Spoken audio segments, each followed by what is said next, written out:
ಎಲ್ಲರಿಗೂ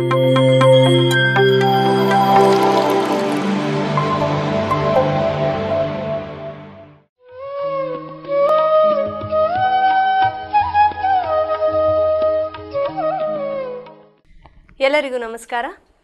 ಗುರು ಬ್ರಹ್ಮ ಗುರು ವಿಷ್ಣು ಗುರುದೇವೋ ಮಹೇಶ್ವರ ಗುರು ಸಾಕ್ಷಾತ್ ಪರಬ್ರಹ್ಮ ತಸ್ಮೈ ಶ್ರೀ ಗುರುವೇ ನಮಃ ಎಂದು ಸ್ಮರಿಸುತ್ತಾ ನಮ್ಮೆಲ್ಲರ ಅಚ್ಚುಮೆಚ್ಚಿನ ಗುರುಗಳಾದಂತಹ ಬ್ರಹ್ಮಶ್ರೀ ಪಿತಾಮಹ ಪತ್ರಿಜಿ ಅವರಿಗೆ ಈ ಒಂದು ಅದ್ಭುತ ಅವಕಾಶವನ್ನು ನೀಡಿದ್ದಕ್ಕಾಗಿ ಅವರಿಗೆ ಕೃತಜ್ಞತೆಗಳನ್ನು ತಿಳಿಸೋಣ ಮಾಸ್ಟರ್ಸ್.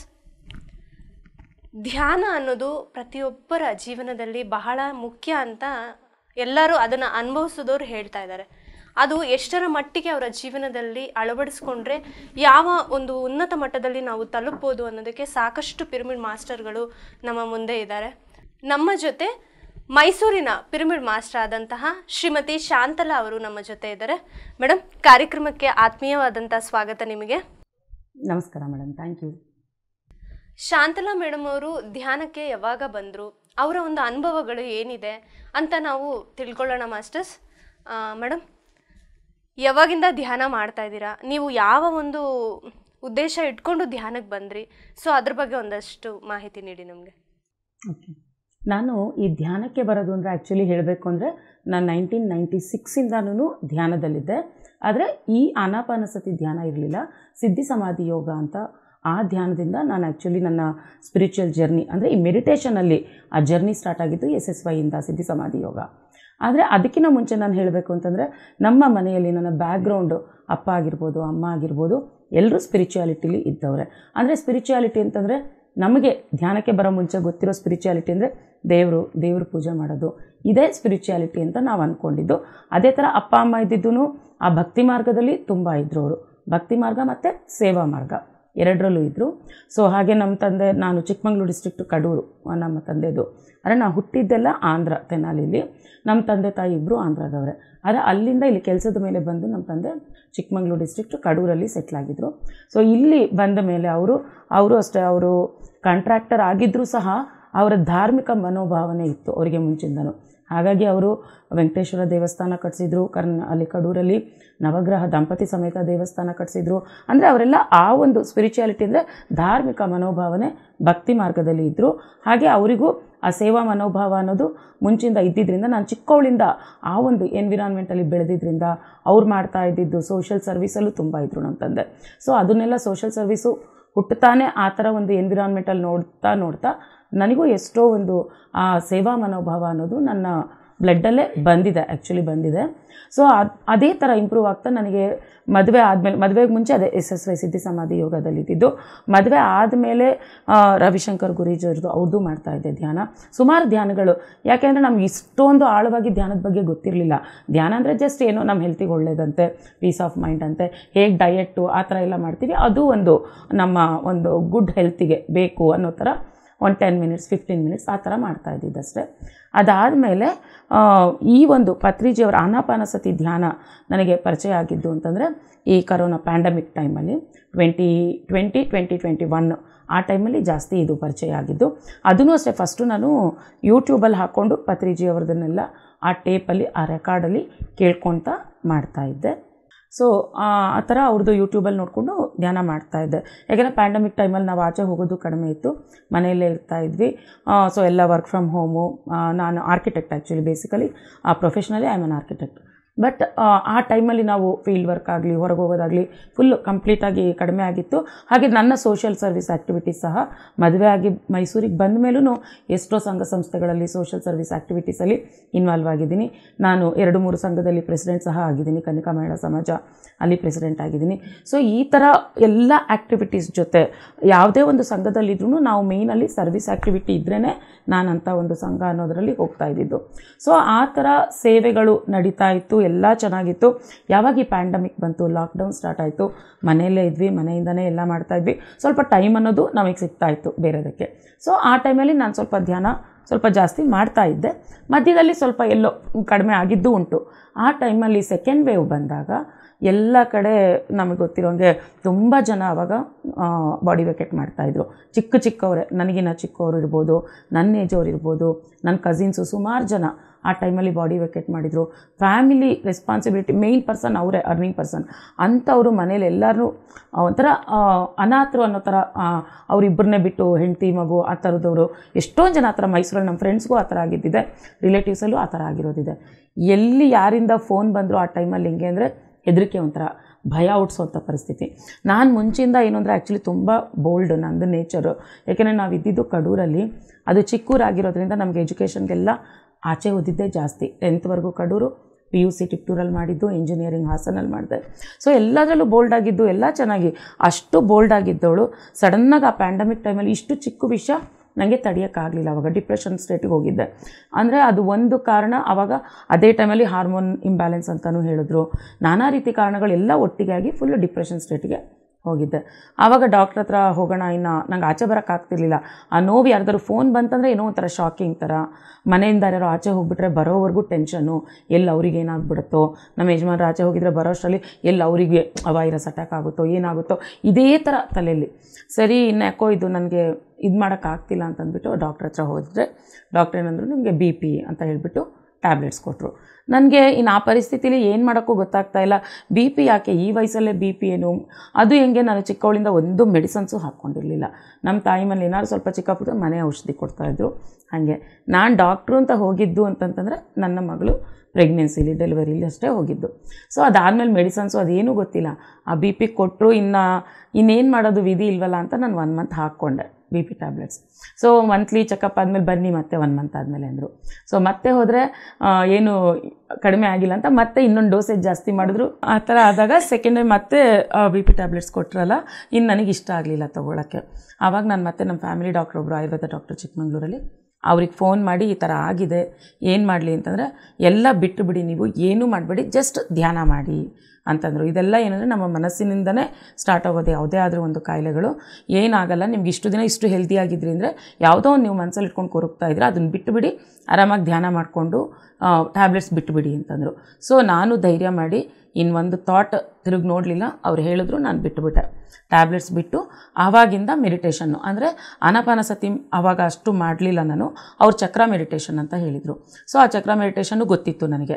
ಅದಕ್ಕೆ ಮುಂಚೆ HFEN ಅಂತ ಹೆಲ್ತ್ ಆರ್ಗನೈಸೇಷನ್ ಒಂದು, ಅದರಲ್ಲೂ ಇದ್ದೆ ನಾನು, ಅಲ್ಲೂ ಮೆಡಿಟೇಷನ್ ಮಾಡ್ತಾಯಿದ್ವಿ. ಸೊ ಹಾಗಾಗಿ ಸುಮಾರು ಥರ ಮೆಡಿಟೇಷನ್ಸ್ ಪರಿಚಯ ಆಯಿತು. ಆ ಮೆಡಿಟೇಷನ್ ಮಾಡ್ತಾಯಿದ್ದೆ. ಆಮೇಲೆ ಅಷ್ಟು ಮಾಡ್ತಾನೆ ನನಗೆ ಫುಲ್ಲು BP ಕಂಟ್ರೋಲು ಬಂತು. ಆಮೇಲೆ ನನಗೆ ಏನಾಗೋದು, 2 ಕಣ್ಣು ತಿರುಗ್ತಾನೆ ಇರ್ತಿತ್ತು. ಎಲ್ಲ ತಲೆ ತಿರುಗೋದು ಕೇಳಿದ್ದೆ, ಬೇರೆ ಎಲ್ಲ ಕೇಳಿದ್ದೆ. ನನಗೆ 2 ಕಣ್ಣು ಸುಮ್ಮನೆ ತಿರುಗ್ತಾನೆ ಇರೋದು ಬೆಳಗ್ಗೆ ಎದ್ದಾಗಿಂದನೂ. ಅಂದರೆ ಒಳಗೆ ಫೀಲಿಂಗು, ಹೊರಗೆಲ್ಲ ಒಳಗಡೆ ಫೀಲಿಂಗು. ಅಡುಗೆ ಮಾಡೋಕ್ಕೆ ಹೋಗು, ಕಿಚನ್ಗೆ ಹೋಗು, ಎಲ್ಲೋದ್ರೂ ಆ ಫೀಲಿಂಗು. ಏನು ನನಗೆ ಅರ್ಥ ಆಗ್ತಿರಲಿಲ್ಲ ಯಾಕೆ ಹಿಂಗೆ ಆಗ್ತಾಯಿದೆ ಅಂತ.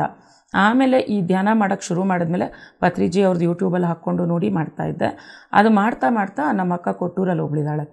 ಅವಳು, ನೀನು ಹೇಗೂ ಯೂಟ್ಯೂಬ್ ನೋಡ್ಕೊಂಡು ಮಾಡ್ತಾಯಿದ್ಯಾ, ಅದಕ್ಕಿಂತ ಲೈವ್ ಕ್ಲಾಸಸ್ ಅಟೆಂಡ್ ಮಾಡು. ಝೂಮಲ್ಲಿ ಆವಾಗ ಸ್ಟಾರ್ಟ್ ಆಗಿತ್ತು, ಕೊರೋನಾ ಟೈಮಲ್ಲೆಲ್ಲ ಝೂಮ್ಗಳಲ್ಲಿ ಸ್ಟಾರ್ಟ್ ಮಾಡಿದರು. ಸೊ ಝೂಮಲ್ಲಿ ಉಮಾರಾಣಿ ಮೇಡಮ್ ಇದ್ದಾರಲ್ಲ ಕೊಟ್ಟೂರಲ್ಲಿ, ಅವರು ಕ್ಲಾಸಸ್ ಮಾಡ್ತಾರೆ, ನೀನು ಅಲ್ಲಿ ಜಾಯಿನ್ ಆಗೋರ್ದಕ್ಕೆ ಅಂತ ಹೇಳಿದ್ಲು, ಅವಳು ಕೊಟ್ಟೂರಲ್ಲಿರೋದ್ರಿಂದ. ಸೊ ನಾನು ಆಮೇಲೆ ಆ ಕ್ಲಾಸಸ್ಸಿಗೆ ಜಾಯಿನ್ ಆದಮೇಲೆ ಅಲ್ಲಿ ಡೈಲಿ ಮಧ್ಯಾಹ್ನ ಮಾಡ್ತಾಯಿದ್ದೆ. ಅದೇ ಟೈಮಲ್ಲಿ ಪೈಮಾ ಪರಿಚಯ ಆಯಿತು. ಸೊ ಪೈಮಾದಲ್ಲಿ ನಾನು ನನ್ನ ಮಗಳು ಇಬ್ಬರು ಜಾಯಿನ್ ಆದ್ವಿ. ಅಲ್ಲಿಂದ ನಮ್ಮ ಮೆಡಿಟೇಷನ್ ಜರ್ನಿ ಸೀರಿಯಸ್ಸಾಗಿ ತೊಗೊಂಡಿದ್ದು ನಾನು ಆವಾಗ ಕಂಟಿನ್ಯೂಸ್ ಆಗಿ. ಆವಾಗ ನಾನು ಸ್ಟಾರ್ಟ್ ಮಾಡಿದ್ದು ಅರೌಂಡ್ 2021 ಮೇಲ್ ಸ್ಟಾರ್ಟ್ ಮಾಡಿದ್ದು. ಕಂಟಿನ್ಯೂಸ್ ಆಗಿ ಒಂದು ದಿನ ಬಿಡದೆ ಮಾಡ್ತಾ ಬಂದೆ. ನವರಾತ್ರಿ ಟೈಮಿಗೆ, ಅಕ್ಟೋಬರಲ್ಲಿ ನವರಾತ್ರಿ ಬಂತು. ಆ ಟೈಮಲ್ಲಿ ಅಷ್ಟೊತ್ತಿಗೆ ನಾವು ಪೈಮಾದಲ್ಲಿ ಸೆಷನ್ಸ್ ಎಲ್ಲ ಮಾಡ್ತಾಯಿದ್ವಿ, ಮಾರ್ನಿಂಗ್ ಸೆಷನ್ಸ್ ಎಲ್ಲ. ಆ ಸೆಷನ್ಸ್ ಮಾಡ್ತಾ ಡೈಲಿ ಮಾರ್ನಿಂಗ್ ಮೆಡಿಟೇಷನ್ ಮಾಡ್ತಾ ಫುಲ್ ನಾನು ಏನಿದ್ದೆ ಮುಂಚೆ ಅದನ್ನು ನನ್ನಲ್ಲಿ ನಾನು ಕಂಡುಕೊಂಡೆ. ಮತ್ತು ಏನು ಕಣ್ಣು ತಿರ್ಗೋದಿರ್ಬೋದು, BP ಇರ್ಬೋದು, ಯಾವುದು ನನಗೆ ಕಾಣಲೇ ಇಲ್ಲ. ಸೇಮ್ ನಾನು ಮುಂಚೆ ಹೇಗಿದ್ದೆ ಆ ಥರ ಸ್ಥಿತಿಗೆ ನಾನು ವಿತಿನ್ ಫ್ಯೂ ಮಂತ್ಸಲ್ಲಿ ನಾನು ಬ್ಯಾಕ್ ಬಂದೆ. ಸೊ ಈ ಥರ ನಾನು ಸೀರಿಯಸ್ಸಾಗಿ ಈ ಮೆಡಿಟೇಷನಿಗೆ ಬರೋಕ್ಕೆ ಕಾರಣ ಇಷ್ಟೇನೆ, ನನ್ನ ಹೆಲ್ತ್ ಇಶ್ಯೂ ಅಂತಲೇ ಹೇಳಬಹುದು ಒಂದು ರೀತಿ. ಓಕೆ, ನೀವು ಧ್ಯಾನಕ್ಕೆ ಬಂದಮೇಲೆ ತುಂಬ ಹೆಲ್ತ್ ಇಶ್ಯೂಸ್ನೆಲ್ಲ ಫೇಸ್ ಮಾಡಿದ್ರಿ. ಸೊ ಕ್ಯೂರು ಮಾಡ್ಕೊಂಡ್ರಿ. ಸೊ ನೀವು ಒಬ್ಬರೇ ಧ್ಯಾನ ಮಾಡ್ತಿದ್ರಾ, ಇಲ್ಲ ಮನೇಲಿ ಎಲ್ಲರೂ ಧ್ಯಾನ ಮಾಡೋಕ್ಕೆ ಶುರು ಮಾಡಿದ್ರಾ, ಇಲ್ಲ ನಿಮ್ಮಿಂದ ಏನಾದರೂ ಅವರು ಇನ್ಸ್ಪೈರ್ ಆದ್ರಾ? ಅದೇ ಅಂದರೆ ಆ ಟೈಮಲ್ಲಿ ಏನು ನಾನು ಪ್ಯಾಂಡಮಿಕ್ ಟೈಮಲ್ಲಿ ಮಾಡ್ತಾಯಿದ್ದೆ ಆವಾಗ ಆ್ಯಕ್ಚುಲಿ ನಾನು ಒಬ್ಬಳೇ ಮಾಡ್ತಾಯಿದ್ದು. ನಂದನ್ನು ನೋಡ್ತಾ ನೋಡ್ತಾ ನನ್ನ ಮಗಳು ಸ್ಟಾರ್ಟ್ ಮಾಡಿಕೊಂಡ್ಳು. ಅವಳು ಸುಮಾರು ಪಾಡ್ಕಾಸ್ಟ್ಗಳು ಅದೆಲ್ಲ ಕೇಳ್ತಾಯಿದ್ಲು. ಅಲ್ಲಿ ಎಲ್ಲ ಅವಳಿಗೆ ಮೆಡಿಟೇಷನ್ ಮಾಡಿದ್ರೆ ಒಳ್ಳೆಯದು ಆ ಥರ ಹೇಳ್ತಾ ಇದ್ದಿದ್ದು ಕೇಳಿಸ್ಕೊಂಡು ಅವಳು ಅದೇ ಟೈಮಿಗೆ ನಾನು ಮೆಡಿಟೇಷನ್ಗೆ ಬಂದಿದ್ದರಿಂದ ಅವಳು ಬೇಗ ಬಂದಳು. ನಾನು ಅವಳು ಇಬ್ಬರು ಮಾಡ್ತಾಯಿದ್ವಿ. ಹಾಗೆ ನನ್ನ ಮಗಳಿಗೆ ತುಂಬ ವೆಜಿಟೇರಿಯನಿಸಮ್ ಬಗ್ಗೆ ತುಂಬ ಅವಳಿಗೆ ನಾವೆಲ್ಲ ಬೈ ಬರ್ತು ವೆಜಿಟೇರಿಯನ್ಸೇ. ವೆಜಿಟೇರಿಯನ್ಸು ಅದು ಬ್ಲಡ್ಡಲ್ಲಿ ಹೇಗೆ ಬಂದಿತ್ತು ಅಂದರೆ ಅವಳಿಗೆ ಚಿಕ್ಕ ಮಕ್ಕಳಿರುವಾಗ ಬುಕ್ಸ್ ತೋರಿಸಿ ನಾವು A for apple B for bat ಅದೆಲ್ಲ ಹೇಳ್ಕೊಡ್ತೀವಲ್ಲ, ಆ ಚಿಕ್ಕ ಏಜಲ್ಲಿ ಅವಳು 2 years 3 years ಇರುವಾಗಲೇ ಆ ಬುಕ್ಕಲ್ಲಿ M for meet F for fish ಅದು ಬರ್ತಿತ್ತಲ್ಲ, ಅದನ್ನು ಅವಳು ನೋಡ್ತಿರ್ಲಿಲ್ಲ, ಆ ಪೇಜಿಂಗ್ ತಿರುಗಿಸ್ಬಿಡ್ತಾ ಇದ್ಲು. ಅಷ್ಟು ಅವಳಿಗೆ ಬ್ಲಡ್ಡಲ್ಲಿ ಅದು ಬಂದುಬಿಟ್ಟಿತ್ತು ವೆಜಿಟೇರಿಯನ್ಸಮ್ ಬಗ್ಗೆ. ಸೊ ಅವಳು ಈ ಒಂದು ಧ್ಯಾನಕ್ಕೆ ಮೇಯ್ನ್ ಬರೋಕ್ಕೆ ಬೇರೆ ಮೆಡಿಟೇಷನ್ ಮಾಡ್ತಿದ್ರು PSSMಗೆ ಅವಳು ನನ್ನ ಜೊತೆ ಮಾಡೋಕ್ಕೆ ಶುರು ಮಾಡಿದ್ಲು. ಯಾಕೆ ಅಂದರೆ ಮೇಯ್ನ್ ಕಾಸ್ ಇಲ್ಲಿ ಪತ್ರಿಜಿಯವ್ರದ್ದು ಶಾಕಾಹಾರಿ ಜಗತ್ತು, ನಾನ್ ವೆಜಿಟೇರಿಯನಿಸಮ್ ಇವೆಲ್ಲ ಐತಲ್ಲ, ಅಹಿಂಸಾ ಮಾರ್ಗ ಇದೆಲ್ಲ, ಅದು ನೋಡಿ ಅವಳು ತುಂಬ ಇನ್ಸ್ಪೈರ್ ಆದ್ಲು. ಸೊ ಅವಳು ನಾನು ಆಲ್ಮೋಸ್ಟ್ ಸೇಮ್ ಆವಾಗಿಂದನೂ ಮಾಡ್ತಾಯಿದ್ದೀವಿ. ನಮ್ಮ ಹಸ್ಬೆಂಡೂ ಮಾಡ್ತಾಯಿದ್ರು, ಆನ್ ಆ್ಯಂಡ್ ಆಫ್, ಅಷ್ಟು ರೆಗ್ಯುಲರ್ ಇರಲಿಲ್ಲ. ಆವಾಗ ಆಲ್ಮೋಸ್ಟು 1.5 year ನಾವಿಬ್ಬರೇ ಮಾಡ್ತಾಯಿದ್ದು. ನಾವು 3 ಜನ, ನಮ್ಮ ಹಸ್ಬೆಂಡ್ ಸ್ವಲ್ಪ.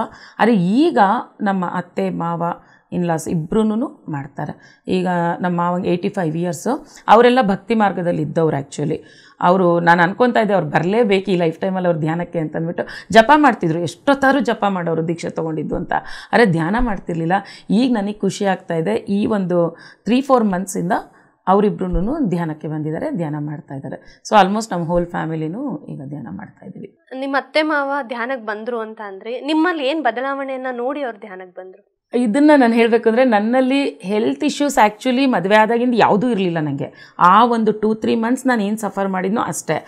ಆ ಹೆಲ್ತ್ ಇಶ್ಯೂಸ್ ನೋಡಿ ಅನ್ನೋಕ್ಕಿಂತ ಬೇರೆಯವರು ನನ್ನ ನಾನು ಕ್ಲಾಸ್ ಮಾಡೋಕ್ಕೆ ಶುರು ಮಾಡಿದ್ನಲ್ಲ, ಆ್ಯಕ್ಚುಲಿ 2021 ಅದೇ ಡಿಸೆಂಬರಲ್ಲಿ ನಾನು ಕಡ್ತಾಲ್ಗೂ ಹೋದ್ವಿ. ನಾವು ಪಾಯ್ಮಾಯಿಂದ ಎಲ್ಲ ಒಟ್ಟಿಗೆ ಕಡ್ತಾಲ್ಗೆ ಹೋದ್ವಿ. ಅಲ್ಲಿ 5 days ಇದ್ದು ಬಂದಿದ್ದು. ಅಲ್ಲಿಂದ ಬರ್ತಿದ್ದಂಗೆ ನನಗೆ ನಾನು ಕ್ಲಾಸ್ ಮಾಡಲೇಬೇಕು ಅಂತ ನನಗೆ ಒಳಗಿಂದ ಇಂಟ್ಯೂಷನ್ನು. ಅದು ಪತ್ರಿಜಿಯವ್ರು ಹೇಳಿದ್ದು, ನಮ್ಮೆಲ್ಲರಿಗೂ ಕೊಟ್ಟಿರೋ ಫ್ರೀಡಮು, ನೀವು ಏನು ಕಲ್ತಿದ್ದೀರೋ ಅದನ್ನು ಹೇಳ್ಕೊಡಿ ಬೇರೆಯವ್ರಿಗೆ ಅಂತ. ಆ ಫ್ರೀಡಮ್ ಕೊಟ್ಟಿದ್ದು ನಿಜವಾಗ್ಲೂ ತುಂಬಾ ಒಳ್ಳೆಯದಾಯಿತು. ಬೇರೆ ಯಾವ ಮೂಮೆಂಟಲ್ಲೂ ಆ ಥರ ಇಲ್ಲ. ಅದಕ್ಕೆ ಅಂತ ಒಂದು ಸಪ್ರೇಟ್ ರೆಕಗ್ನಿಷನ್ಸ್ ಬೇಕು, ಅವ್ರ ಪರ್ಮಿಷನ್ಸ್ ಬೇಕು, ಇಷ್ಟೆಲ್ಲ ಪತ್ರಿಜಿಯವರು ನಮಗೆ ನೀವೆಷ್ಟು ಕಲ್ತಿದ್ದೀರಾ ಅಷ್ಟು ಹೇಳಿ ಅನ್ನೋ ಒಂದು ಇದು. ಮತ್ತು ಜೊತೆಗೆ ನನಗೇನಾಗಿತ್ತು, ಧ್ಯಾನದಲ್ಲಿ ಅಲ್ಲಿಂದ ಬರ್ತಿದ್ದಂಗೆ ಕಡ್ತಾಲಿಂದ ಬಂದ ಮೇಲೆ ಮೆಡಿಟೇಷನ್ ಮಾಡುವಾಗ ಧ್ಯಾನದಲ್ಲಿ ಬಂದು ಪತ್ರಿಜಿಯವರು ನನಗೆ ಇಲ್ಲೊಂದು ಬ್ಯಾಡ್ಜ್ ಹಾಕಿ ಕೈಗೆ ಏನಂತ ಗೊತ್ತಿಲ್ಲ ಈ ಥರ ಕೈಗೆ ಕೊಟ್ಟರು. ನನಗೆ ಅದೇನು ಆ ಫೀಲಿಂಗ್ ಬಂತು ಗೊತ್ತಿಲ್ಲ, ಒಟ್ಟು ನನಗೆ ಧ್ಯಾನ ಮಾಡಬೇಕು, ಪ್ರಚಾರ ಮಾಡಲೇಬೇಕು, ಎಷ್ಟು ನಾನು ಏನು ತೊಗೊಂಡಿದ್ದೀನಿ ಬೆನಿಫಿಟ್ಸು ಅದು ಎಲ್ಲರೂ ತಗೊಳ್ಳಿ. ನಾನು ತೊಗೊಂಡಿದ್ದು ಬರೀ BP ಅಷ್ಟು, ನನ್ನ ಇದಕ್ಕೆ ಬಂದಿದ್ದಷ್ಟು. ಆದರೆ ಸಾಕಷ್ಟು ಜನದ ಎಕ್ಸ್ಪೀರಿಯನ್ಸಸ್ ನಾನು ತುಂಬಾ ಕೇಳ್ತಾ ಇದ್ದೆ ಆವಾಗ. ನನಗೆ ಹಾರ್ಮೋನ್ ಇಂಬ್ಯಾಲೆನ್ಸ್ ಅಂತ ಹೇಳಿದ್ದು ಟೈಮು ಅದೇ ಆ್ಯಕ್ಚುಲಿ. ಬೇರೆಯವರೆಲ್ಲ ನಮ್ಮ ಏಜವ್ರು ಎಷ್ಟು ಟ್ಯಾಬ್ಲೆಟ್ಸ್ ಹಾಕ್ಕೊಂಡು ತುಂಬಾ ಸಫರ್ ಮಾಡ್ತಾಯಿದ್ರು. ನಾನು ವಿತೌಟ್ ಟ್ಯಾಬ್ಲೆಟ್ಸ್ ಯಾವುದೂ ಇಲ್ಲದೆ ಜಸ್ಟ್ ಈ ಮೆಡಿಟೇಷನ್ 2-3 monthsಲ್ಲಿ ನನಗೆ ಯಾವ ಪ್ರಾಬ್ಲಮ್ಮು ಇಲ್ದಂಗೆ ಆಯಿತು.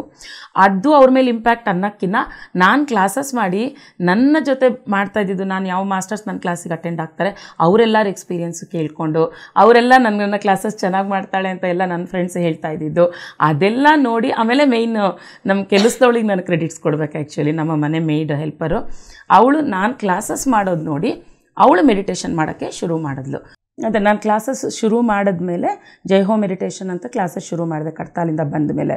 ಆ ಕ್ಲಾಸಸ್ ಶುರು ಮಾಡಿದ್ಮೇಲೆ ನಮ್ಮ ಫ್ರೆಂಡ್ಸ್ ಎಲ್ಲ ಕೊಡ್ತಾ ಇದ್ದಿದ್ದು ಫೀಡ್ಬ್ಯಾಕ್ ನೋಡಿ ಎಲ್ಲರೂ ಇದರಿಂದ ತುಂಬಾ ಬೆನಿಫಿಟ್ಸ್ ಆಗ್ತಾಯಿದೆ. ಇದೆಲ್ಲ ನಮಗೆ ಗೊತ್ತಿದೆ, ಮನೆ ಮದ್ದು ಮನೆಗೆ ಆಗಲ್ಲ ಅನ್ನೋ ಥರ, ಹಿತ್ತಲ ಗಿಡ ಮದ್ದಲ್ಲ ಅಂತ ಹೇಳ್ತೀವಿ. ಹಾಗೆ ನಾವು ನಮ್ಮ ಬಾಯಿಂದ ಹೇಳೋದಕ್ಕಿಂತ ಈಗ ನಮ್ಮ ಬಗ್ಗೆ ಬೇರೆಯವ್ರು ಹೇಳಿದಾಗ ಅವರಿಗಾಗಿದ್ದ ಇಂಪ್ರೂವ್ಮೆಂಟ್ಸು ಅದೆಲ್ಲ ಹೇಳಿದ್ಮೇಲೆ ಸ್ವಲ್ಪ ಅವರು ಈ ಕಡೆ ಧ್ಯಾನದ ಕಡೆ ಬಂದರು, ಅತ್ತೆ ಮಾವನೂ. ನಿಮ್ಮ ಮನೆ ಕೆಲಸದವರು ಕೂಡ ನನಗೆ ಗೊತ್ತಿಲ್ಲದಿದ್ದಂಗೆ ಧ್ಯಾನ ಮಾಡಿದ್ರು ಅಂತ ಹೇಳಿದ್ರಿ. ಅದು ಯಾವ ರೀತಿ ಆಯಿತು, ಏನನ್ನ ನೋಡಿ ಅವರು ಧ್ಯಾನಕ್ಕೆ ಬಂದರು ಮೇಡಮ್? ಅದೇ ನಾನು ಈ ಥರ ಜೈಹೋ ಮೆಡಿಟೇಷನ್ ಅಂತ ಕ್ಲಾಸಸ್ ಮಾಡ್ತಾಯಿದ್ದೀನಿ ಅನ್ನಲ್ಲ, ಕಡ್ತಾಲಿಂದ ಬರ್ತಿದ್ದಂಗೆ ಕ್ಲಾಸಸ್ ಸ್ಟಾರ್ಟ್ ಮಾಡಿದೆ. ಆ ಟೈಮಲ್ಲಿ ಜೈಹೋ ಸಾಂಗ್ ತುಂಬ ಟ್ರೆಂಡಿ ಆಗಿತ್ತು ಆ್ಯಕ್ಚುಲಿ. ಅದಕ್ಕೆ ನಾನು ಆ ನೇಮು ಇಟ್ಟು ಜೈಹೋ ಮೆಡಿಟೇಷನ್ ಅಂತಲೇ ಕ್ಲಾಸಸ್ ಸ್ಟಾರ್ಟ್ ಮಾಡಿದೆ. ಆ ಕ್ಲಾಸಸ್ ಸ್ಟಾರ್ಟ್ ಮಾಡುವಾಗ ನಮ್ಮ ಮನೆ ಸರ್ವೆಂಟ್ ಅವಳು ಕೇಳಿಸ್ಕೊತಿದ್ಲು ಹೋಗ್ತಾ ಬರುವ ಇದೆಲ್ಲ ಅಂತ ನೋಡಿ. ಆ ಯೋಗ ಇದ್ದರೆ ಅವರಿಗೊಂದು ಮಾಡಬೇಕು ಅನ್ನೋದೇ ಎಲ್ಲಿಂದನೋ ಅವರು ಅದನ್ನು ಕಲಿತಾರೆ. ಈಗ ನಾವು ಎಷ್ಟೋ ಜನಕ್ಕೆ ಡೈರೆಕ್ಟಾಗಿ ಮಾಡಿ ಅಂತ ಹೇಳ್ತೀವಿ, ಮಾಡಿರಲ್ಲ. ಆದರೆ ಅವಳು ಅದು ಮಾಡೋದಿತ್ತು, ಅವಳಿಗೆ ಯಾರಿಂದನೋ ಅವಳಿಗೆ ಅದು ಕೇಳೋದಿತ್ತು. ಡೈರೆಕ್ಟಾಗಿ ನಾನು ಮಾಡು ಅಂತ ಹೇಳಿರಲಿಲ್ಲ. ಮುಂಚೆ ಒಬ್ಬಳು ಮಾಡ್ತಾಯಿದ್ಲು ನಮ್ಮ ಮನೇಲಿ ಕೆಲಸ, ಅವಳು ಕೆಲಸ ಅನಿವಾರ್ಯ ಕಾರಣದಿಂದ ಬಿಟ್ಟು ಬೇರೆ ಹೋದ್ಲು. ಅವಳು ಬೇರೆ ಹೋದ್ಮೇಲೆ ಯೂಟ್ಯೂಬಲ್ಲಿ ನಂದು ನೋಡ್ತಿದ್ಲು. ಅವಳು ಯೂಟ್ಯೂಬಲ್ಲಿ ಸ್ಟೇಟಸಲ್ಲಿ ಹಾಕ್ಕೊಂಡಿದ್ದೆಲ್ಲ ನೋಡಿ ಅವಳು ಫೋನ್ ಮಾಡಿದ್ಲು ನಂಗೆ ಒಂದ್ಸಲಿ. ಇನ್ನೊಬ್ಳು ಮುಂಚೆ ಮಾಡ್ತಿದ್ದವಳು, ಮೇಡಮ್ ನೀವು ಇದರಲ್ಲೆಲ್ಲ ಬರ್ತಾಯಿದ್ದೀರಾ, ಟಿ ವಿಲೆಲ್ಲ ಬರ್ತಾಯಿದ್ದೀರಾ, ಮೊಬೈಲೆಲ್ಲ ಬರ್ತಾಯಿದ್ದೀರಾ, ಧ್ಯಾನ ಹೇಳ್ಕೊಡ್ತಾ ಇದ್ದೀರಾ ಅಂದು. ಹೌದು ಅಂದೆ. ನನಗೂ ಮೈಗ್ರೇನ್ ಇದೆ ಮೇಡಮ್, ಮಾಡಲಾ ಅಂದು. ಮಾಡಮ್ಮ ಒಳ್ಳೆಯದು ಅಂತಂದೆ. ಅವಳು ಅದನ್ನೆಲ್ಲ ನೋಡಿ ಮಾಡ್ತಾ, ಅವರೆಲ್ಲ ಸಿಗ್ತಾ ಇರ್ತಾರಲ್ಲ ಒಬ್ರಿಗೊಬ್ರು, ಅವಳ ಎಕ್ಸ್ಪೀರಿಯೆನ್ಸು ಇವಳಿಗೆ ಹೇಳಿದ್ದಾಳೆ. ಇವಳು ನನಗೆ ಮಾಡ್ತಿರೋದು ಗೊತ್ತಿಲ್ಲ, ಸ್ಟಾರ್ಟ್ ಮಾಡಿದ್ಲು. ಮಾಡಾದಮೇಲೆ 1 ಮಂತ್ ಆದಮೇಲೆ ನನಗೆ ಹೇಳಿದ್ಲು, ಅಕ್ಕ ನಾನು 1 ಮಂತಿಂದ ಧ್ಯಾನ ಮಾಡ್ತಾಯಿದ್ದೀನಿ, ತುಂಬ ಸ್ಕಿನ್ದು ಪ್ರಾಬ್ಲಮ್ ಇತ್ತು, ಎಲ್ಲ ಕ್ಯೂರ್ ಆಗಿದೆ, ನನಗೆ ಯಾವ ಮೆಡಿಸನ್ಸ್ ಹಾಕ್ಕೊಂಡ್ರೂ ಸರಿ ಹೋಗಲಿಲ್ಲ, ಈಗೆಲ್ಲ ಸರಿ ಹೋಗಿದೆ ಅಂತ ಹೇಳಿದ್ಲು. ಅದ್ರ ಜೊತೆಗೆ ಸುಮಾರು ಅವಳಿಗಿದ್ದಿದ್ದ ಪ್ರಾಬ್ಲಮ್ಸು, ಅವಳಿಗಳು ಮಾತಾಡ್ಕೊತಾ ಇದ್ಲಂತೆ, ರಾತ್ರಿ ನಿದ್ದೆ ಬರ್ತಿರ್ಲಿಲ್ವಂತೆ, ಅದೆಲ್ಲ ಹೇಳಿ ತುಂಬ ಖುಷಿಪಟ್ಲು. ನಾನು ಮಾಡ್ತಾಯಿದ್ದೀನಿ, ತುಂಬಾ ನನಗೆ ಯೂಸ್ ಆಯಿತು ಅಂತ. ಆಮೇಲೆ ಅವಳು ಹೇಳಿದ್ಮೇಲೆ ಇನ್ನೂ ನಮ್ಮ ಅತ್ತೆಗೆ ಇನ್ನೊಂದು ಸ್ವಲ್ಪ ಇನ್ಸ್ಪೈರ್ ಆಯಿತು ಆ್ಯಕ್ಚುಲಿ. ಆಮೇಲಿಂದ ಅವರು ಮಾಡೋಕ್ಕೆ ಶುರು ಮಾಡಿದ್ರು. ಆಮೇಲೆ ಈಗ ನಮ್ಮ ಮೇಡ್ ಅದೇ ಹೇಳಿದ, ಅವಳು ಮನೆ ಕಟ್ಟೋಕ್ಕೆ ಶುರು ಮಾಡಿದ್ಲು. ಅವಳು ಕಾಲು ಸ್ಕಿನ್ ಡಿಸೀಸ್ ಆಗಿದ್ದಾಗಿಂದ ಕಾಲು ತುಂಬ ಉರಿ ಬರ್ತಾ ಇದೆ, ನಂಗೆ ನಿದ್ದೆ ಬರ್ತಿಲ್ಲ ಅಂತಂದಿದ್ಲು. ಸೊ ನಾನು ಅವಳಿಗೊಂದು ಪಿರಮಿಡ್ಡು ಕೊಟ್ಟೆ, ನೀನು ಸೀರಿಯಸ್ ಆಗಿ ಮಾಡೋದಾದರೆ ಅದು ಆ ಜಾಗದಲ್ಲಿ ಇಟ್ಕೋ ಪಿರಮಿಡ್ಡು, ಮಲಗುವಾಗ ಮತ್ತು ಸ್ವಲ್ಪ ಹೊತ್ತು ಇಟ್ಕೊಂಡು ತೆಗೆದುಬಿಡು ಅಂತ. ಸೊ ಅವಳು ಅದನ್ನೂ ಫಾಲೋ ಮಾಡಿದ್ಲು. ಅದು ಇಟ್ಕೊಂಡ್ಮೇಲೆ ಅವಳಿಗೆ ಕಾಲಿಂದ ಆ ಉರಿ ಇರ್ಬೋದು, ಆ ನೋವುಗಳಿರ್ಬೋದು ಎಲ್ಲ ಕಡಿಮೆ ಆಗಿ ಅವಳು ಪಿರಮಿಡ್ ನಮ್ಮ ಮನೆಯಿಂದ ತೊಗೊಂಡು ಹೋಗುವಾಗಲೇ ಅವಳಿಗೆ ದಾರಿಲಿ ದುಡ್ಡು ಸಿಕ್ತು ಅಂತ ಹೇಳಿದ್ಲು. ಆವತ್ತಿಂದ ಅವರು ಮನೆ ಕೆಲಸನೂ ಶುರು ಮಾಡಿದ್ರಂತೆ. ಮನೆ ಕಟ್ಟೋಕ್ಕೆ ಎಷ್ಟು ಕಷ್ಟಪಡ್ತೀನೋ ಅಂತ ಹೆದರ್ಕೊಂಡಿದ್ಲಂತೆ. ಅಂದ್ಕೊಳ್ದೆ ಅವಳಿಗೆ ದುಡ್ಡು ತಾನೇ ಅರೇಂಜ್ ಆಗ್ತಾಯಿದೆ, ಎಲ್ಲ ಚೆನ್ನಾಗಿ ಕಟ್ತಾಯಿದ್ದೀನಿ ಅಂತ ಹೇಳಿದ್ಲು. ಮೊನ್ನೆ ಅಯ್ಯಪ್ಪ ಪಿಂಡಿಯವ್ರು ಮೈಸೂರಲ್ಲಿ ಅದು ನಾದಮಹಾಯಜ್ಞ ಮಾಡಿದಾಗ ಅದಕ್ಕೂ ಅವಳು ಅಲ್ಲಿಗೆ ಬಂದು 3 ಅವರ್ಸ್ ಧ್ಯಾನ ಮಾಡಿದ್ದಾಳೆ. ಅವಳ ಎಕ್ಸ್ಪೀರಿಯೆನ್ಸ್ ಕೇಳಿದ್ರೆ ಖುಷಿಯಾಗುತ್ತೆ ನಮಗೆ. ಮೈ ಮೇಲೆ ಆ ಥರ ನೀರು ಹರಿಯುತ್ತಿರೋ ಥರ ಅಷ್ಟು ಚೆನ್ನಾಗಿ ಫೀಲ್ ಆಯಿತು ಅಂದ್ಲು. ಆವಾಗಿಂದ ಇನ್ನೂ ಆ ಮುಖದಲ್ಲಿ ಅವಳೇ ಕೇಳಿದ್ರು, ನೋಡೋಕೆ ನನ್ನ ಮುಖದಲ್ಲಿ ಕಾಂತಿ ಬಂದಿದೆ ಅಲ್ವಾ ಅಂತ ಕೇಳ್ತಾ ಇದ್ಲು. ಅಷ್ಟು ಫುಲ್ ಅವಳ ಸ್ಕಿನ್ ಡಿಸೀಸ್ ಏನಿತ್ತೋ ಎಲ್ಲ ಕ್ಯೂರ್ ಮಾಡಿಕೊಂಡ್ಲು ಅದರಿಂದ. ಝೂಮ್ ತರಗತಿಗಳನ್ನು ಮಾಡ್ತಾ ಇದ್ದೀನಿ ಅಂದ್ರಿ, ಅದಕ್ಕೆ ಪ್ರೇರಣೆ ಏನು? ಯಾಕೆ ನೀವು ಆ ತರಗತಿ ಮಾಡಬೇಕಂತ ನಿಮ್ಗೆ ಯಾಕೆ ಅನ್ನಿಸ್ತು ಮೇಡಮ್? ಅದೇ ನಾನು ಹೇಳ್ದಂಗಾಗಲೇ ಕಡ್ತಾಲ್ಗೆ ಹೋಗಿದ್ವಲ್ಲ, ನಾನು ಧ್ಯಾನಕ್ಕೆ ಬಂದು ಕೆಲವೇ ತಿಂಗಳಲ್ಲಿ ಡಿಸೆಂಬರಲ್ಲಿ ಕಡ್ತಾಲಲ್ಲಿ ಮಹಿಳಾ ಮಹಾಧ್ಯಾನ ಚಕ್ರ ಇತ್ತು.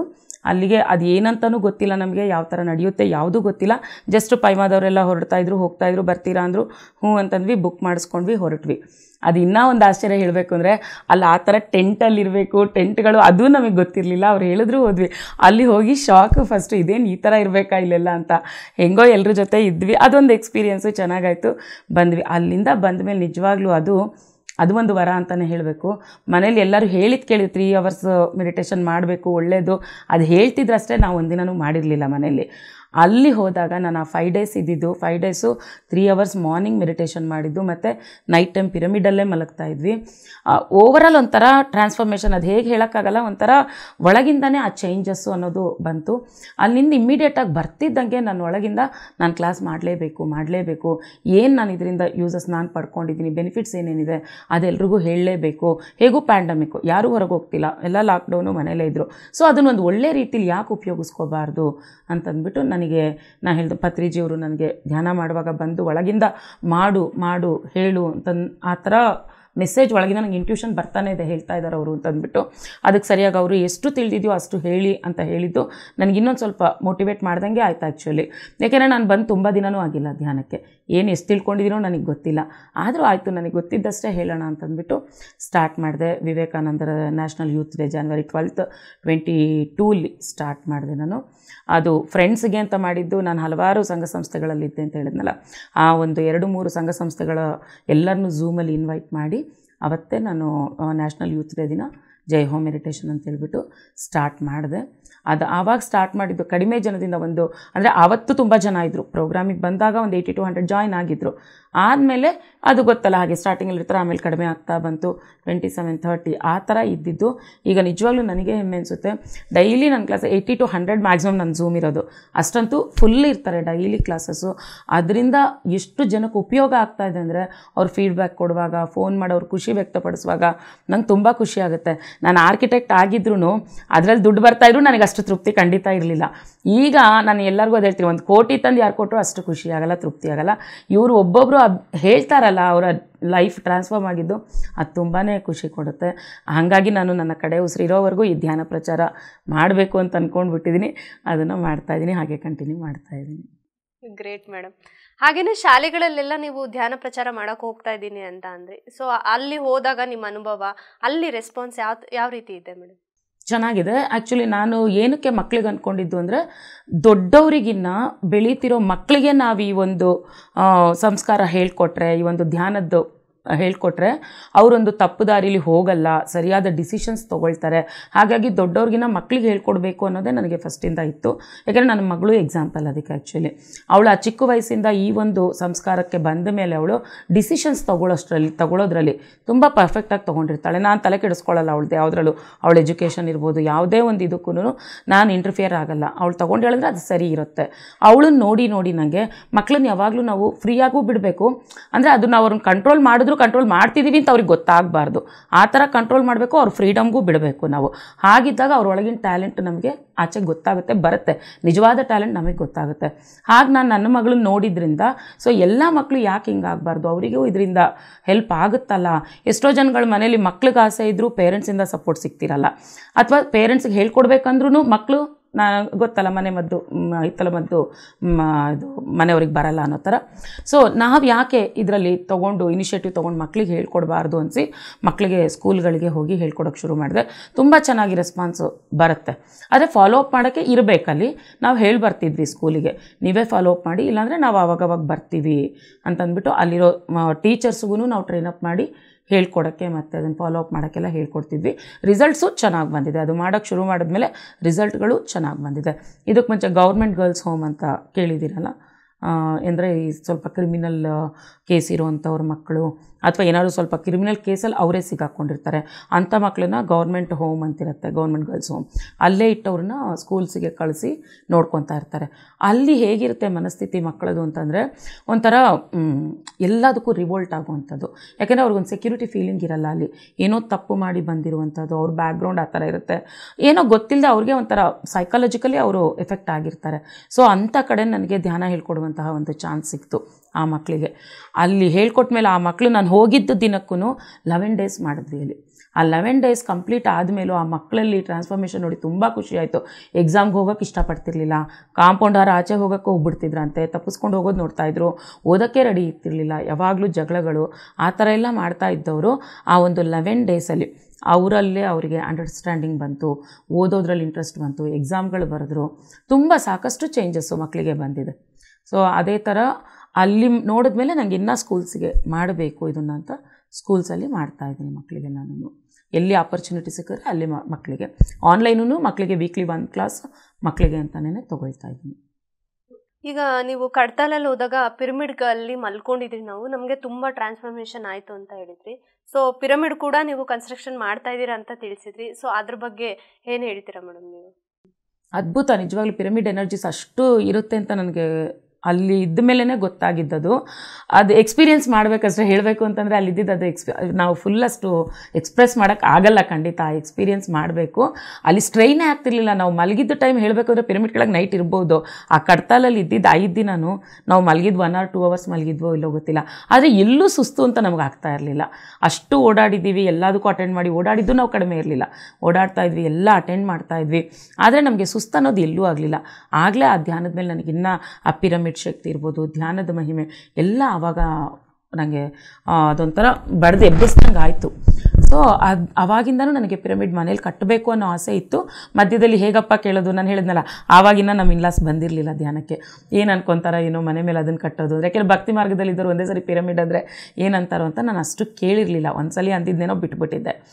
ಅಂಥದ್ದು ಈಗ ಆ ಒಳಗಿದ್ದಿದ್ದು ಹೇಗೆ ಆಚೆ ಬರುತ್ತೆ ಅದು ಹಾಗೇ ಆಗುತ್ತೆ ಯಾವಾಗಾರು ಅಂತನಕ್ಕೆ. ಈಗ ನಾನು ಬಿಟ್ಟರೆ, ಯಾಕೆಂದರೆ ನಮ್ಮ ಮೈಸೂರಲ್ಲಿ ಪಬ್ಲಿಕ್ ಪಿರಮಿಡ್ ಆಗ್ತಾಯಿದೆ ಈಗ. ಸೊ ಆಗಲಿ ಅದು ಕಟ್ತಾ ಇದ್ದೀವಲ್ಲ, ಅದಾದಮೇಲೆ ನಮ್ಮ ಮನೇಲ ಮೇಲೆ ಮಾಡೋಣ ಅಂತ ನಾನು ಸುಮ್ಮನೆ ಆಗಿದ್ದೆ. ಈಗ ನಮ್ಮ ಫಾದರ್ ಇನ್ ಲಾ ಡೈಲಿ ಕೇಳ್ತಾರೆ, ಯಾವಾಗ ಕಟ್ತೀಯಾ, ಯಾವಾಗ ಮುಗಿಸ್ತೀಯಾ, ಯಾವಾಗ. ಹೇಳ್ತಾ ಇದ್ದೀನಿ ನಾನು, ಅದಕ್ಕೆ ಆಗ್ತಾಯಿದೆ, ಅದು ಆಗಿಬಿಡ್ಲಿ ಮಾಡ್ತೀವಿ ಅಂದರೆ ಇಲ್ಲ, ಫಸ್ಟ್ ಇದು ದಿನ ಬೆಳಗಾದರೆ ಯಾವಾಗ ಆಗುತ್ತೆ, ಯಾವಾಗ ಮಾಡ್ತೀಯಾ ಅಂತ. ಈಗ ಅವ್ರ ಪ್ರೆಷರಿಂದ ನಿಜವಾಗ್ಲೂ ನಾನು ಇವಾಗ ಮಂಡೇ ಸ್ಟಾರ್ಟ್ ಮಾಡ್ತಾಯಿದ್ದೀನಿ. ಅಂದರೆ ನಾವು ಅಂದ್ಕೊಂಡಿದ್ದು ಹೇಗಾದರೂ ನೆರವೇರುತ್ತೆ ಅನ್ನೋದಕ್ಕೆ ಸಾಕ್ಷಿ. ಆ ಥರ ಪತ್ರಿ ಸರ್ ಹೇಳ್ದಂಗೆ ಧ್ಯಾನ, ಸ್ವಾಧ್ಯಾಯ, ಸಜ್ಜನ ಸಾಂಗತ್ಯ, ನೀವು ಧ್ಯಾನ ಪ್ರತಿದಿನ ಮಾಡ್ತಾ ಇದ್ದೀರಾ. ಸಜ್ಜನ ಸಾಂಗತ್ಯ ಝೂಮ್ ತರಗತಿಗಳ ಮೂಲಕ ನಡೀತಾನೆ ಇದೆ. ಸೊ ಸ್ವಾಧ್ಯಾಯದ ಬಗ್ಗೆ ನಿಮ್ಮ ಅಭಿಪ್ರಾಯ ಏನು? ಸ್ವಾಧ್ಯಾಯನೂ ಖಂಡಿತ ಬೇಕೇ ಬೇಕು. ಆ ಜ್ಞಾನ ಈಗೇನು ನಾನು ಕ್ಲಾಸಸ್ ಮಾಡ್ತಾಯಿದ್ದೀನಿ ಅಂದಾಗ ನನಗೆ ಆ ಜ್ಞಾನ ಬೇಕು. ಇಲ್ದಿದ್ರೆ ನಾನೇನೂ ಹೇಳೋಕ್ಕಾಗಲ್ಲ. ಮೆಡಿಟೇಷನ್ ನಾನು ಹೇಳ್ಕೊಡ್ಬಹುದು, ಆದರೆ ಧ್ಯಾನ ನಾನೊಬ್ರಿಗೆ ಏನಾದರೂ ಹೇಳಬೇಕು ಹೊಸ ವಿಚಾರ ಅಂದಾಗ ನನಗೆ ಜ್ಞಾನ ಇರಬೇಕು.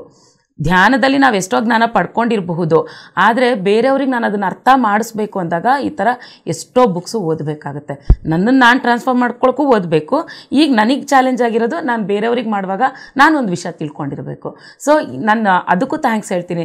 ಈಗ ಅವ್ರು ಮಾಸ್ಟರ್ಸ್ ನನ್ನ ಕ್ಲಾಸಿಗೆ ಬರ್ತಿದ್ದಾರೆ ಅಂದರೆ ನಾನು ಅವ್ರಿಗೆ ಥ್ಯಾಂಕ್ಸ್ ಹೇಳಬೇಕು. ಯಾಕೆಂದರೆ ಅವ್ರಿಗೆ ಹೇಳೋಕ್ಕೆ ನನಗೊಂದು ವಿಷಯ ಬೇಕು, ಏನಾದರೂ ಒಂದು. ಸೊ ಆ ವಿಷಯನ ನಾನು ತಿಳ್ಕೊಬೇಕು ಅಂದಾಗ ಬುಕ್ಸು ಖಂಡಿತ ಓದಲೇಬೇಕು. ಆ ಬುಕ್ಸು ಓದ್ತಾ ಓದ್ತಾ ನಮ್ಮ ಜ್ಞಾನ ಅಷ್ಟು ನನಗೆ ಬೆಳೀತಾ ಇದೆ. ಅದು ತುಂಬ ಸಹಕಾರಿ ಆಗ್ತದೆ. ಓದಲೇಬೇಕು ಬುಕ್ಸು. ನಾನು ಅವ್ರಿಗೆ ವಿಚಾರ ಹೇಳಬೇಕು ಅಂತಂದಾಗ ಸಾಕಷ್ಟು ಬುಕ್ಸು ಓದ್ತಾ ಇದ್ದೀನಿ, ಪುಸ್ತಕಗಳನ್ನು. ಬಿಡುವಾದಾಗ ಬುಕ್ಸ್ ಓದ್ತಾ ಇದ್ದೀನಿ. ಇಲ್ಲಾಂದರೆ ಯೂಟ್ಯೂಬಲ್ಲಿ ಈಗೆಲ್ಲ ಎಷ್ಟೋ ಜನ ಮಾಸ್ಟರ್ಸ್ ಅವರು ಮಾಡ್ತಾ ಇರ್ತಾರಲ್ಲ, ಅದನ್ನು ಕೇಳ್ತಾ ಇರ್ತೀನಿ. ಅಲ್ಲಿಂದ ಟಾಪಿಕ್ಗಳು ಕೇಳಿ ಅರ್ಥ ಮಾಡಿಕೊಂಡು ಅದನ್ನು ಮತ್ತೆ ನಾನು ನನ್ನ ಮಾಸ್ಟರ್ಸ್ಗೆ ನನ್ನದೇ ಆದ ವೇಯಲ್ಲಿ ಹೇಳ್ತಾ ಇರೋದು ಇದೆ. ಒಟ್ಟು ನಮಗಿಲ್ಲೇನು ಜ್ಞಾನಾರ್ಜನೆ, ಎಲ್ಲಿಂದ ಯಾವ ಕಡೆಯಿಂದ ಏನು ಜ್ಞಾನ ಬರ್ತಾ ಇದೆ ಅದು ತಿಳ್ಕೊತಾ ಇದ್ದೀನಿ. ಒಟ್ಟು ಪತ್ರಿಜಿಯವ್ರ ಕಾನ್ಸೆಪ್ಟ್ ನಾನು 3 ತಪ್ಸಲ್ಲ. ಯಾಕೆಂದರೆ 3+2+1 ಅನ್ನೋ ಫಾರ್ಮುಲಾನ 3 hours ಮೆಡಿಟೇಷನ್, 2 hours ಬುಕ್ಸ್, ಇದು ಸಜ್ಜನ ಸಾಂಗತ್ಯ, 1 hour ಬುಕ್ ರೀಡಿಂಗ್, ಇದು ಮಾಡ್ತಾನೇ ಇದ್ದೀನಿ ಮೇಡಮ್. ನಾನು ಹಲವಾರು ಬುಕ್ಸ್ ಓದ್ಕೊಂಡು ಆ ಬುಕ್ಸಿಂದ ವರ್ಕ್ಶಾಪ್ಸ್ ಮಾಡ್ತಾಯಿದ್ದೀನಿ. ನಾನು ಸೀತಾಯಣ ಆಗಿರ್ಬೋದು, ತುಳಸಿದಳ ಆಗಿರ್ಬೋದು, ಹಲವಾರು ಬುಕ್ಸು, ಮ್ಯಾಜಿಕ್ಕು, ದ ಸೀಕ್ರೆಟು, ಎಷ್ಟೋ ಬುಕ್ಸನ್ನ ನಾನು ಈ ಥರ ವರ್ಕ್ಶಾಪ್ಸೇ ಮಾಡ್ತಾಯಿದ್ದೀನಿ. ಇವಾಗ ಭಿನ್ನವಾಗಿ ಆಲೋಚಿಸೋ ಮನೆ ಕೂಡಲ ಸಂಗಮದಲ್ಲಿ ರಿಲೀಸ್ ಮಾಡಿದರು. ನಿಮ್ಮ ಹತ್ರನೇ ಅನಿಸುತ್ತೆ. ನಾನು ಬುಕ್ ತೊಗೊಂಡ ತಕ್ಷಣ ಈಗ ಅದು ವರ್ಕ್ಶಾಪ್ ಮಾಡ್ತಾಯಿದ್ದೀನಿ. ಆಲ್ರೆಡಿ 7 days ಆಯಿತು.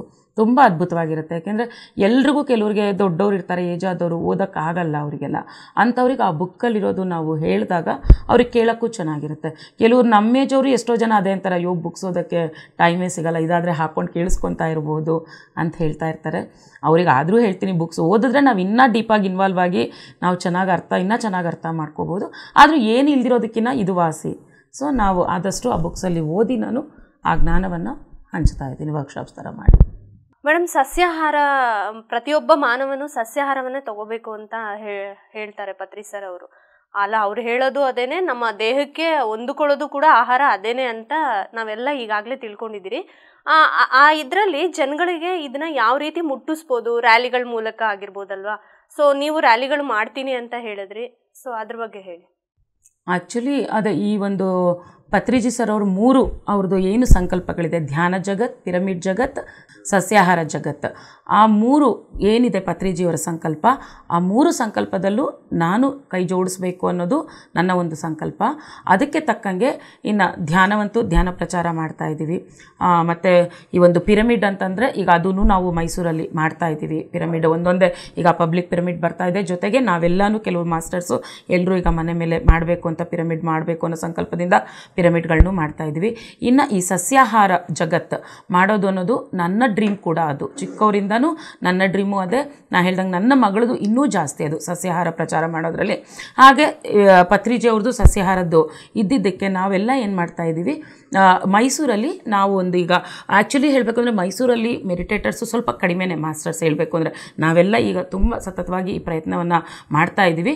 ಇನ್ನು ಜನಕ್ಕೆ ಜಾಸ್ತಿ ಗೊತ್ತಾಗಬೇಕು, ಇದರದ್ದು ಪ್ರಚಾರ ಮಾಡಬೇಕು ಅಂತ ಎವ್ರಿ ಮಂತ್ಲಿ ಒನ್ ಏರಿಯಾದಲ್ಲಿ ನಾವು ಈ ಒಂದು ವೆಜಿಟೇರಿಯನ್ ರ್ಯಾಲಿನ ಇಟ್ಕೊತಾ ಇದ್ದೀವಿ. ವೆಜಿಟೇರಿಯನ್ ರ್ಯಾಲಿ ಆದಮೇಲೆ ಅಲ್ಲಿ ಮತ್ತೆ ಸತ್ಸಂಗಗಳನ್ನು ಮಾಡಿಬಿಟ್ಟು ಲೈವ್ ಮ್ಯೂಸಿಕ್ ಮೆಡಿಟೇಷನ್ಸು ಮಾಡ್ತಾಯಿದ್ದೀವಿ.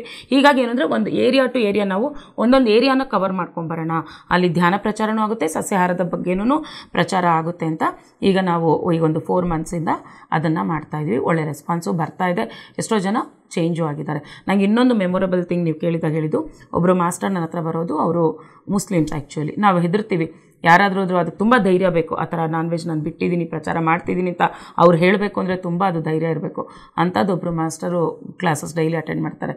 ಅವರು ಫೋನ್ ಮಾಡಿ ಹೇಳಿದ್ರು, ಅವರು ಫುಲ್ಲು ಸಸ್ಯಾಹಾರಿ ಆಗಿದ್ದಾರೆ ಅಂತ. ಅವರು ಅದು ಪ್ರಚಾರನೂ ಮಾಡ್ತಾಯಿದ್ದಾರೆ, ಸಸ್ಯಾಹಾರಿ ಅವರ ಕಮ್ಯುನಿಟಿಯವ್ರಿಗೂ ಅಷ್ಟು ಪ್ರಚಾರ ಮಾಡ್ತಾಯಿದ್ದಾರೆ. ಅವರು ಈ ಥರ ಡೈಲಿ ಕ್ಲಾಸಸ್ ಮಾಡೋದು, ದೇವಸ್ಥಾನದಲ್ಲಿ ಸೇರಿ ಅವರೆಲ್ಲ ಧ್ಯಾನಗಳನ್ನು ಮಾಡ್ತಾಯಿದ್ದಾರೆ. ಧ್ಯಾನ ತುಂಬ ಖುಷಿಯಾಗುತ್ತೆ. ಆ ಥರ ಅವರೆಲ್ಲ ಚೇಂಜಸ್ ಆಗ್ತಾ ಇರೋದು. ಆ ಚೇಂಜಸ್ ಬರಬೇಕು ನಮ್ಮಲ್ಲಿನೂ. ಹೇಗೆ ಹೇಳಬೇಕು, ಕೆಲವ್ರಿಗೆ ಸಿಟ್ಟು ಬರುತ್ತೆ ಅದು ಹೇಳುವಾಗ. ಆದರೆ ನಾವೀಗ ಪತ್ರಿಜಿಯವರಿಂದ ಕಲ್ತಿದ್ವಿ ಯಾವ ಥರ ಹೇಳಬೇಕೋ ಆ ಥರ ಹೇಳಿಕೊಂಡು ಒಟ್ಟು ನಮ್ಮ ಪ್ರಯತ್ನವನ್ನು ನಾವು ಮಾಡ್ತಾಯಿದ್ವಿ. ಮೈಸೂರನ್ನ ಸಸ್ಯಾಹಾರ ಮೈಸೂರು ಮಾಡಬೇಕು ಅನ್ನೋದೇ ನಮ್ಮ ಉದ್ದೇಶ. ಮಾಡ್ತಾಯಿದ್ವಿ. Wonderful madam. ಹಾಗೆ ಒಬ್ಬ ಗೃಹಿಣಿ ಮನೆಯಲ್ಲೇ ಇದ್ದು ತನ್ನ ಮನೆಯನ್ನ ತನ್ನ ಸುತ್ತಮುತ್ತಲನ್ನ ಯಾವ ರೀತಿ ಬದಲಾಯಿಸಬೇಕು ಅನ್ನೋಕ್ಕೆ ನೀವೇ ಸಾಕ್ಷಿ. ಸೊ ನಿಮ್ಮ ಅನುಭವವನ್ನು ನಮ್ಮೊಂದಿಗೆ ಹಂಚ್ಕೊಂಡಿದ್ದಕ್ಕೆ PMC ಕನ್ನಡ ತಂಡದ ಪರವಾಗಿ ನಿಮಗೆ ಹೃತ್ಪೂರ್ವಕ ಧನ್ಯವಾದಗಳು ಮೇಡಮ್. ಕೊನೆಯದಾಗಿ ನಿಮ್ಮ ಫೈನಲ್ ಮೆಸೇಜ್ ನಮ್ಮ ವೀಕ್ಷಕರಿಗೆ ಏನು ಹೇಳಕ್ಕೆ ಇಷ್ಟಪಡ್ತೀರಾ? ಇದೆ. ಸೊ ನಾನು ಹೇಳಬೇಕು ಅಂದರೆ ಪತ್ರಿಜಿಯವ್ರದ್ದೇ ಹೇಳಬೇಕಾಗತ್ತೆ. ಮತ್ತೇನು, ಎಲ್ಲರೂ ಧ್ಯಾನವನ್ನು ನಮ್ಮ ಲೈಫಲ್ಲಿ ಅದು ಒಂದು ಪಾರ್ಟ್ ಅನ್ನೋ ಥರ ಎಲ್ಲರೂ ಧ್ಯಾನವನ್ನು ಮಾಡಲೇಬೇಕು. ದಿನಕ್ಕೆ ಆಗಲ್ಲ, ಎಲ್ಲರೂ ಜಾಸ್ತಿ ಏನು ಹೇಳ್ತಾರೆ, ನಂಗೆ ಟೈಮ್ ಆಗಲ್ಲ. ಅದನ್ನು ದಯವಿಟ್ಟು ಯಾರೂ ಹೇಳಬೇಡಿ ಆ ಥರ. ಯಾಕೆಂದರೆ ನಾನು 24 ನನಗೂ ಸಿಗೋದು ಅದೇ ಟೈಮು, ಬೇರೆಯವ್ರಿಗೆ ಸಿಗೋದು ಅದೇ ಟೈಮು. ನಾನೊಂದು ಆರ್ಕಿಟೆಕ್ಟ್ ಆಗಿ ಮನೆ ಕೆಲಸ ಮಾಡಿಕೊಂಡು ಏಜ್ಡ್ ಇನ್ಲಾಸ್ ಇದ್ದಾರೆ, ನನಗೂ ಮಗಳು ಈಗಂದರೆ ಅವಳು ಆಚೆ ಇದ್ದಾಳೆ, ಇಷ್ಟು ವರ್ಷ ಅವಳು ಮನೇಲಿದ್ಲು. ಸೊ ಎಲ್ಲರನ್ನೂ ನೋಡಿಕೊಂಡು ನನಗಾಗುತ್ತೆ ಅಂದರೆ ಎಲ್ಲರಿಗೂ ಆಗೇ ಆಗುತ್ತೆ. ಇದು ಎಷ್ಟು ಜನ ಮಾಸ್ಟರ್ಸು ಆ ಥರ ಮಾಡ್ತಾ ಇದ್ದಾರೆ ಅಂದಾಗ ಎಲ್ರಿಗೂ ಖಂಡಿತ ಆಗುತ್ತೆ. ನಾವು ಟೈಮ್ ಮಾಡ್ಕೋಬೇಕು. ಪ್ರತಿಯೊಬ್ಬರು ಧ್ಯಾನಕ್ಕೆ ಖಂಡಿತ ಬನ್ನಿ ಅಂತ ಇದೇ ಗ್ರೇಟ್ ಮೆಸೇಜ್ ಅಂತ ಅಂದ್ಕೊತೀನಿ. ಎಲ್ಲರಿಗೂ ಧ್ಯಾನವನ್ನು ಅಳವಡಿಸ್ಕೊಳ್ಳಿ, ರೋಗ ಮುಕ್ತರಾಗೋಣ. ಎಲ್ಲದರ ಒಂದು ಎನ್ಲೈಟನ್ಮೆಂಟ್ಗೋಸ್ಕರ ಧ್ಯಾನವನ್ನು ಮಾಡಬೇಕು. ನಮ್ಮ PMC ಕನ್ನಡ ಆ್ಯಕ್ಚುಲಿ ತುಂಬ ಒಳ್ಳೆ ಕೆಲಸವನ್ನು ಮಾಡ್ತಾ ಇದ್ದಾರೆ. ಅದನ್ನು ಪ್ರತಿಯೊಬ್ಬರು ಸಬ್ಸ್ಕ್ರೈಬ್ ಮಾಡ್ಕೊಳ್ಳಿ. ಆ ವೀಡಿಯೋಸ್, ಅದರಲ್ಲಿ ಬರೋ ಎಕ್ಸ್ಪೀರಿಯನ್ಸಸ್ ಇರ್ಬೋದು, ಡಿಫ್ರೆಂಟ್ ಟೈಪ್ಸ್ ಆಫ್ ಪ್ರೋಗ್ರಾಮ್ಸ್ ಇಷ್ಟು ಥರ ಮಾಡ್ತಾ ಇದ್ದೀರಾ. ತುಂಬಾ ಥ್ಯಾಂಕ್ಸ್ ಹೇಳ್ಬೇಕು ಮೇಡಮ್ ನಿಮಗೆ. ಒಳ್ಳೆ ಒಂದು ಅದ್ಭುತವಾದ ಪ್ಲ್ಯಾಟ್ಫಾರ್ಮ್ PMC ಕನ್ನಡ. ಅದನ್ನೆಲ್ಲರೂ ಯೂಟಿಲೈಸ್ ಮಾಡಿಕೊಂಡು ಹೊಸದಾಗಿ ಬರೋ ಧ್ಯಾನಿಗಳು ಯಾರಿಗೆ ಯಾವ ಥರ ಏನೇ ಒಂದು ಡೌಟ್ಸ್ ಇದ್ದರೂ ನಮಗೆ PMC ಕನ್ನಡ ನೋಡಿದ್ರೆ ನಮಗೆಲ್ಲ ಥರ ಸೊಲ್ಯೂಷನ್ಸ್ ಅದ್ರಲ್ಲಿ ಸಿಗುತ್ತೆ. ಪ್ರತಿಯೊಬ್ಬರು PMC ಕನ್ನಡ ಚಾನಲ್ನ ಸಬ್ಸ್ಕ್ರೈಬ್ ಮಾಡಿಕೊಂಡು ಅಲ್ಲಿ ಎಷ್ಟೋ ವೀಡಿಯೋಸನ್ನು, ಒಳ್ಳೊಳ್ಳೆ ವೀಡಿಯೋಸ್ ಇದೆ, ಅದನ್ನು ಶೇರ್ ಮಾಡ್ಕೊಳ್ತಾ ಒಬ್ಬೊಬ್ಬರ ಹತ್ರ ಮಾಡಿಸಿದ್ರು ಸಾಕು ಸಬ್ಸ್ಕ್ರಿಪ್ಷನ್ನು. ತುಂಬಾ ಅದು ಒಂದು ಗಿಫ್ಟ್ ಅಂತಲೇ ಹೇಳ್ಬೋದು, ಇನ್ನೊಬ್ಬರಿಗೆ ಒಬ್ರು ಕೊಡೋಂಥ ಗಿಫ್ಟ್. ಸೊ ಪ್ರತಿಯೊಬ್ಬರು PMC ಕನ್ನಡನ ಸಬ್ಸ್ಕ್ರೈಬ್ ಆಗಿ ಅಂತ ಹೇಳೋಕ್ಕೆ ಇಷ್ಟಪಡ್ತೀನಿ. ಹಾಗೆ ನೋಡಿ ಅಳವಡಿಸ್ಕೋಬೇಕು, ಅದರಲ್ಲಿ ಏನೇನು ಬರ್ತಾ ಇದೆಯೋ ಅದನ್ನೆಲ್ಲ ನಮ್ಮ ಜೀವನದಲ್ಲಿ ಅಳವಡಿಸ್ಕೊಳ್ಳೋಣ ಅಂತ ಹೇಳ್ತಾ ಈ ಒಂದು ಅದ್ಭುತವಾದ ಒಂದು ಪ್ಲ್ಯಾಟ್ಫಾರ್ಮ್ ಕೊಟ್ಟಿದ್ದಕ್ಕೆ ನಿಮಗೂ PMC ಕನ್ನಡದವ್ರಿಗೂ ಥ್ಯಾಂಕ್ಸ್ ಹೇಳೋಕ್ಕೆ ಇಷ್ಟಪಡ್ತೀನಿ ಮೇಡಮ್. Thank you. ಎಷ್ಟೋ ವರ್ಷಗಳಿಂದ ನಮ್ಮೆಲ್ಲರ ಕನಸಾಗಿರುವ ಮೈಸೂರಿನ ಮೊದಲನೆಯ ಪಬ್ಲಿಕ್ ಪಿರಮಿಡ್, ಕಾವೇರಿ ಪಿರಮಿಡ್ ಅದ್ಭುತವಾಗಿ ಮೂಡಿ ಬರ್ತಾ ಇದೆ. ಇದುವರೆಗೂ ಇದಕ್ಕೆ ಸಹಕಾರ ನೀಡಿರುವ ಎಲ್ಲ ಜೈ ಹೋಮ್ ಮಾಸ್ಟರ್ಸ್ಗೂ ಸಹ ಕೃತಜ್ಞತೆಗಳನ್ನು ಸಲ್ಲಿಸುತ್ತಾ ಇದ್ದೀನಿ. ಹಾಗೆ ಈ ನಮ್ಮ ಪಿರಮಿಡ್ ಸಂಪೂರ್ಣಗೊಳ್ಳಲು ಇನ್ನೂ ಸಹ ಸಾಕಷ್ಟು ಧನ ಸಹಾಯ ಬೇಕಾಗಿದೆ. ಹಾಗಾಗಿ ಈ ಸಂಚಿಕೆಯನ್ನು ನೋಡುತ್ತಿರುವ ಪ್ರತಿಯೊಬ್ಬರೂ ಸಹ ತಮ್ಮ ತನು ಮನ ಧನ ಸಹಾಯವನ್ನು ಮಾಡಬೇಕು ಅಂತ ಮತ್ತೊಮ್ಮೆ ನಾನು PSSM ಮೈಸೂರು ಪರವಾಗಿ ಕೇಳಿಕೊಳ್ತಾ ಇದ್ದೀನಿ. Thank you. PMC Kannada channel ಅನ್ನು ಲೈಕ್ ಮಾಡಿ, ಶೇರ್ ಮಾಡಿ, ಸಬ್ಸ್ಕ್ರೈಬ್ ಮಾಡಿ ಮತ್ತು ಮಾಡಿಸಿ. ಎಲ್ಲರಿಗೂ ಧನ್ಯವಾದಗಳು.